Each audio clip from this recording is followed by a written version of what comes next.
هل صحيح أن العقوبات التي قد تفرض على السنغال تشمل سحب اللقب منها واعتبار كأس أفريقيا 2025 بدون بطل؟ وإذا حدث ذلك، من سيمثل أفريقيا في كأس القارات؟ الأخطر من ذلك تسريبات أو بالأصح تخمينات تتحدث عن إيقاف مدرب السنغال باب ثياو 5 سنوات، إيقاف المنسحبين من المنتخب سنة كاملة، إيقاف الحارس مندي ل2 سنين، وغرامة مالية قد تصل إلى 20 مليون دولار. فما حقيقة كل هذا؟ دعونا نضع الأمور في سياقها الكامل.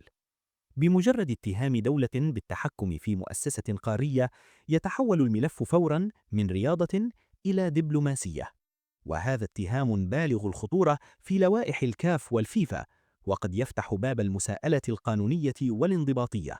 وحتى بدون سحب لقب أو تغيير نتيجة، تقرير واحد فقط قد يدين طرفاً أخلاقياً ويؤثر على صورته المؤسسية داخل الكاف، وهو ما قد ينعكس لاحقاً على التحكيم وعلى التعاملات الرسمية.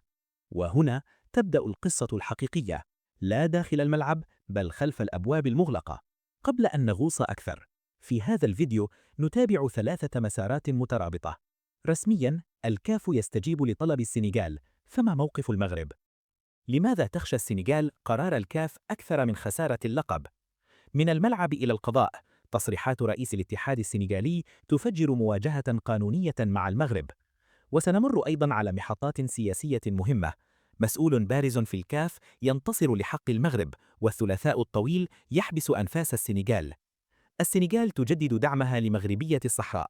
رئيس وزراء السنغال: أحداث نهائي كأس الأمم كانت مؤسفة. لكن بعد كل هذا الضجيج، السؤال الحقيقي ليس من فاز بالكأس، بل من سيدفع الثمن. نبدأ بالخبر الأول. الاتحاد الإفريقي لكرة القدم أعلن تأجيل جلسة الحسم في أحداث نهائي كأس إفريقيا بين السنغال والمغرب إلى يوم الثلاثاء، بعد طلب مباشر من الجانب السنغالي بدعوى استكمال الملف الدفاعي. الجامعة الملكية المغربية وافقت على التأجيل، لكن دون أي تنازل عن موقفها القانوني. داخل الكاف، التأجيل لا يعني التهدئة، بل يعني أن الملف أثقل مما يبدو، وأن القرارات المطروحة ليست بسيطة.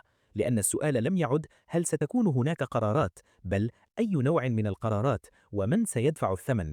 وهنا بالضبط يبدأ القلق الحقيقي. داخل أروقة الكاف، التحقيق في نهائي كأس الأمم الإفريقية شارف على نهايته، وسط حديث متزايد عن قرارات حازمة قد تشمل عقوبات تأديبية، إجراءات انضباطية، وربما سوابق تغير طريقة التعامل مع النهائيات.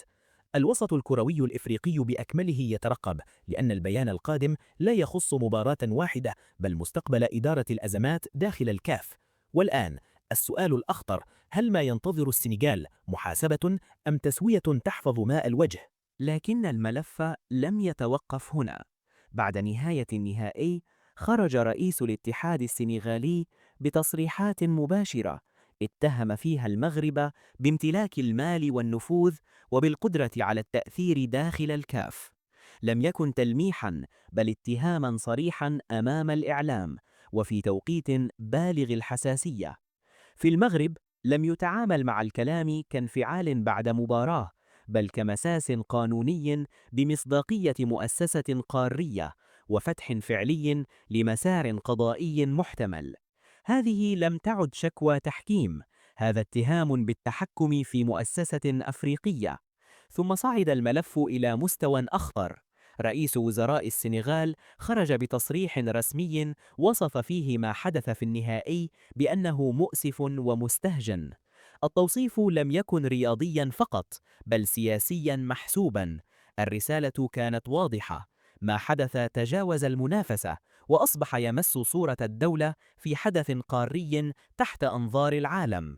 وهنا يطرح سؤال حساس: هل كان التصريح محاولة احتواء، أم اعترافا بأن الخط الأحمر تم تجاوزه؟ من جهة أخرى، الكاف أصدر بيانا واضحا ندد فيه بسلوك بعض لاعبي ومسؤولي المنتخب السنغالي. الهيئة القارية أكدت مراجعة دقيقة لكل اللقطات والمواقف قبل إحالة الملف إلى لجنة الانضباط. لا مجاملات ولا استثناءات بسبب نهائي. لكن العقوبات قد لا تكون أقصى ما يمكن أن يحدث. تقارير صحفية مغربية طرحت سيناريو صادماً: إمكانية تجريد السنغال من لقب كأس الأمم الإفريقية. السبب: الانسحاب المؤقت من أرضية الملعب، وما إذا كان يصنف قانونياً كخرق صريح للوائح الكاف. الحديث هنا ليس عن قرار جاهز، بل عن باب قانوني مفتوح. حتى التفاصيل الصغيرة دخلت على الخط. رئيس لجنة الحكام في الكاف خرج بتوضيح صريح أكد فيه أن المناشف يجب أن تبقى بعيدة عن حراس المرمى. تصريح جاء رداً على جدل داخل الملعب خلال لحظات حساسة. ما كان تفصيلاً عابراً أصبح جزءاً من ملف الانضباط. ومع تصاعد الضغط بدأت أصوات تظهر من داخل الكاف نفسه. مسؤول بارز أدلى بتصريحات داعمة لموقف المغرب القانوني، مشدداً على احترام اللوائح وضبط الانفعال. التصريحات لم تكن عشوائية، وجاءت قبل الجلسة الحاسمة فيما وصف إعلامياً بالثلاثاء الطويل. والآن بعد كل هذا التصعيد، السؤال لم يعد ماذا سيقرر الكاف، بل هل سينهي القرار الأزمة أم يبدأ أزمة أكبر؟ إذا كنت تتوقع عقوبات قاسية، اشترك في القناة لأننا سننشرها فور صدورها إن شاء الله.